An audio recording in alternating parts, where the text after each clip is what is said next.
Haifa ತೈಲ ಸಂಸ್ಕರಣಾ ಘಟಕದ ಮೇಲೆ ದಾಳಿಯನ್ನ ಮಾಡಲಾಗಿದೆ.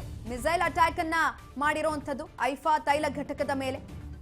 ಕದನ ವಿರಾಮಕ್ಕೂ ಬಗ್ಗಿಲ್ಲ ಇರಾನ್.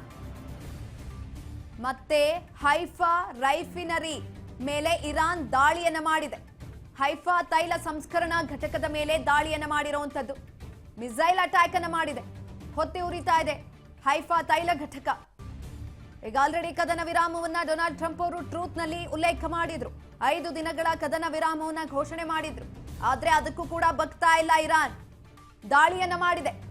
ಹೈಫಾ ತೈಲ ಸಂಸ್ಕರಣಾ ಘಟಕದ ಮೇಲೆ ಇದೀಗ ದಾಳಿಯನ್ನ ಮಾಡಿರುವಂತದ್ದು. ಮಿಸೈಲ್ ಅಟ್ಯಾಕ್ ಅನ್ನ ಮಾಡಿದೆ. ಮತ್ತೆ ಹೈಫಾ ಘಟಕವನ್ನ ಗುರಿಯಾಗಿಸಿಕೊಂಡು ಇರಾನ್ ದಾಳಿಯನ್ನ ಮಾಡ್ತಾ ಇರುವಂತದ್ದು. ಯಾವುದಕ್ಕೂ ಕೂಡ ಬಗ್ತಾ ಇಲ್ಲ ಇರಾನ್. ಕದನ ವಿರಾಮವನ್ನ ಮೊದಲಿಗೆ ಘೋಷಣೆ ಮಾಡಿದಂತಹ ಸಂದರ್ಭದಲ್ಲೂ ಕೂಡ ಇರಾನ್ ಅದಕ್ಕೆ ಒಪ್ಕೊಂಡಿರಲಿಲ್ಲ. ಡೊನಾಲ್ಡ್ ಟ್ರಂಪ್ ಅವರು ಈ ಕುರಿತಾಗಿ ಟ್ರೂತ್ ನಲ್ಲಿ 5 ದಿನದ ಕದನ ವಿರಾಮವನ್ನು ಘೋಷಣೆ ಮಾಡ್ತಾರೆ. ಅದಕ್ಕೂ ಕೂಡ ಬಗ್ತಾ ಇಲ್ಲ ಇದೀಗ ಇರಾನ್.